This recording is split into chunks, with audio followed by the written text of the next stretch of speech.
Right, so yesterday I uploaded a video playing an acoustic guitar and I was plugged straight into my HX Stomp, and someone beginning with S commented, "I hate that piezo sound." Piezo, however you want to say it. And I took that to be a constructive comment of asking, can you, I don't know, make the piezo sound better on the Helix? So the first thing to say is, basically I found out maybe a year or two ago that if you just use a mic, it immediately sounds way better than a standard piezo does anyway. And so here's the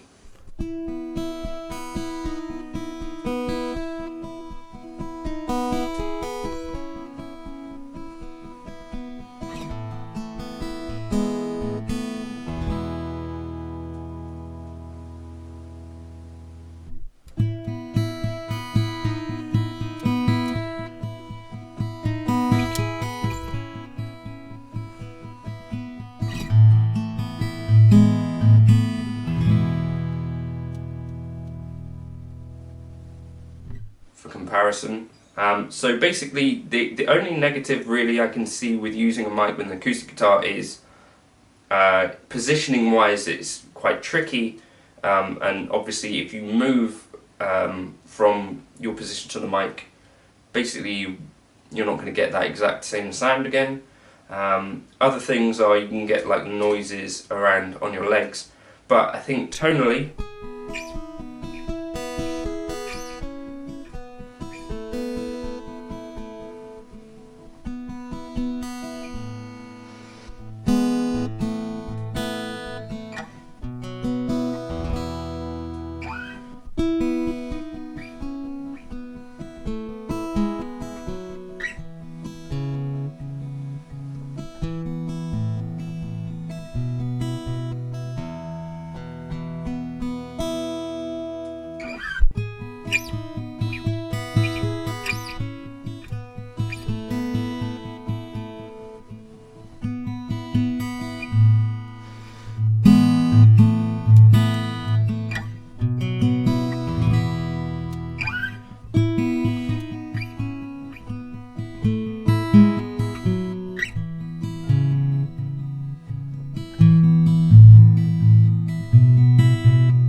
So what I wanted to try to do is use Helix Native and FabFilter Pro Q to try and match these tones.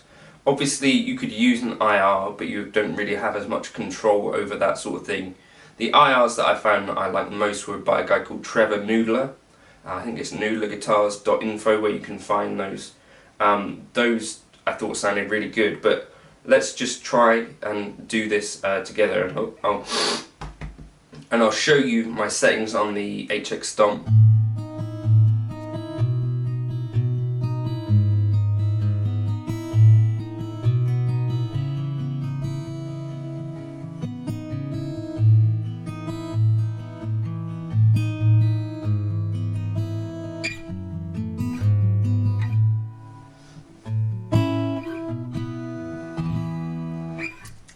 Another thing with the mic is if I move closer,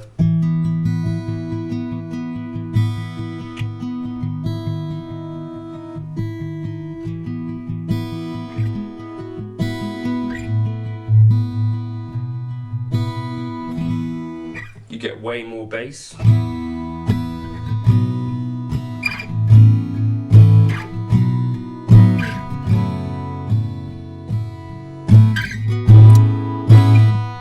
Way more bass.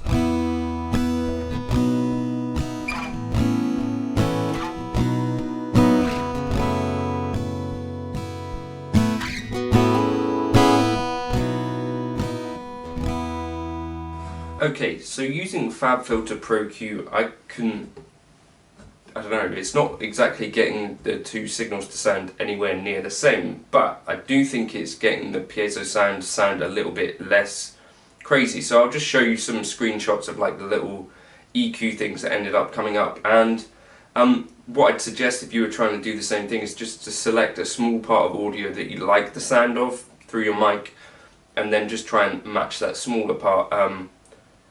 Yeah, I think you'll quickly probably recognise that the sound of your acoustic changes quite rapidly through a session anyway, so it might be a hiding to nothing to try and completely match, but we can definitely improve the piezo sound. So I chose like an 8-point reference that I thought sounded pretty decent. So this is now going to be the mic and piezo, so I'll just show you that comparison.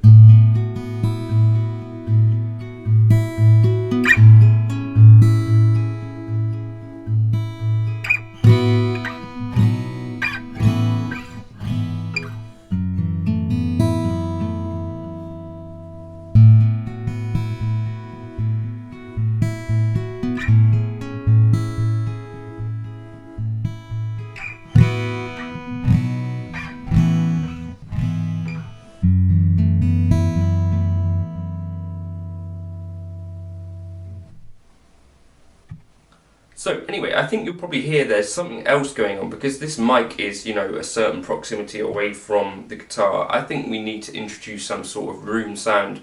So I'm going to experiment with either a tile or a room sound and see if we can get something even better, and then I'll come back and just put together kind of like how I would dial this in on the actual HX Stomp. Hopefully I can get this acoustic sounding a little better at least.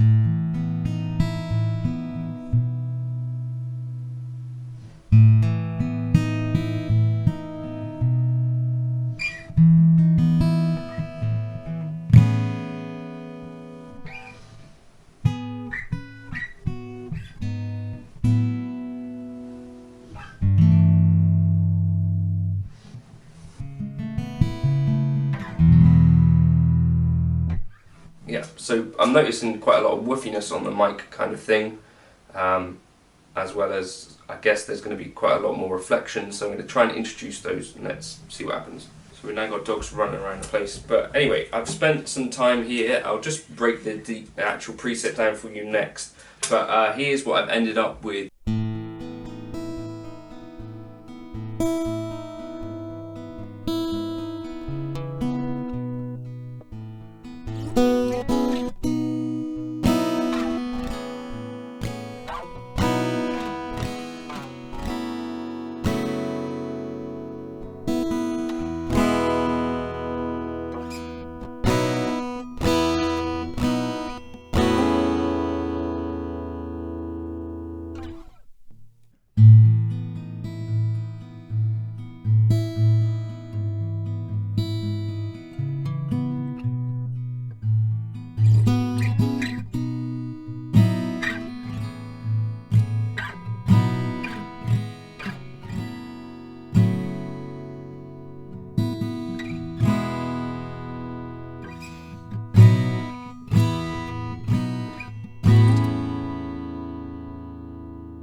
Okay, so I don't think you're going to want to chuck away your microphone just yet, but I think if you're in a pinch, this might do something to help.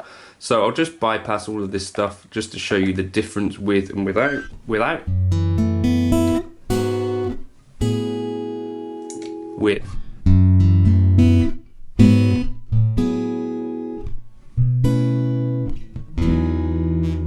So, first of all, I've decided to put on this tile reverb at the decay at 2.8, the pre-delay at 20 milliseconds, the low cut at 138, high cut at 9.8 kilohertz, the mix quite high there at 43, but it's like a room type sound, so it's nothing too crazy. And also, I think the mix to be 50-50 would be at 75%, so bear that in mind. The other thing that's kind of rolling off some of the top end is this retro reel.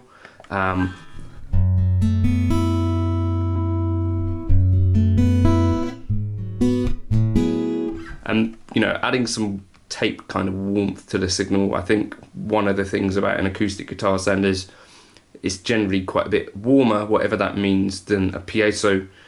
Maybe that means something in the mids, maybe that means something to do with high-end roll-off. I got the wire flatter low, 0.7, high cut off, tape speed down at 7.5, texture at 6.3, but that texture won't be doing anything because the saturation's off.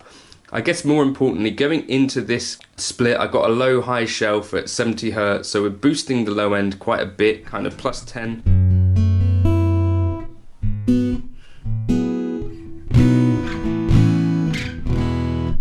Without that,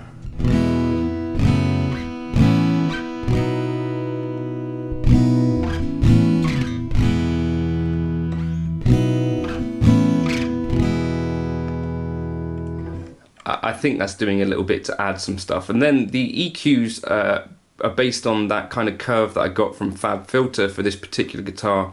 So I need 6 points, so I've used 2 parametric EQs and they're split A and B. I'm not sure if there's a better way to do this, like the 10 band EQ can't do as much stuff as this. So anyway, we've got a low frequency of 48 Hz, Q at 2.2 and the low gain at 6.3. The mid frequency here at 2.7, the mid Q at 0.1, and that's a cut of 9 dB. The high frequency is not doing anything on that one. And then here we've got the low frequency 123 Hz and the low Q at 1.7. That's a big boost at +8. And then a mid frequency boost, cut actually 520 Hz at 3.8 minus 6.9. And then a boost at around 2.1 kilohertz, high Q 2.5, the high gain at +6. So those are the kind of EQ settings that kind of did something that I like. And I think you could agree that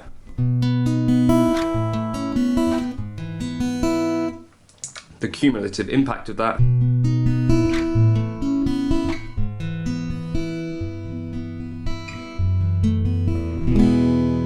is definitely, for me, quite preferable. So that's Piezo Saver. I'll drop that into the folder if you want to check that out, but hopefully that could get you somewhere closer to enjoying the sound out of your guitar.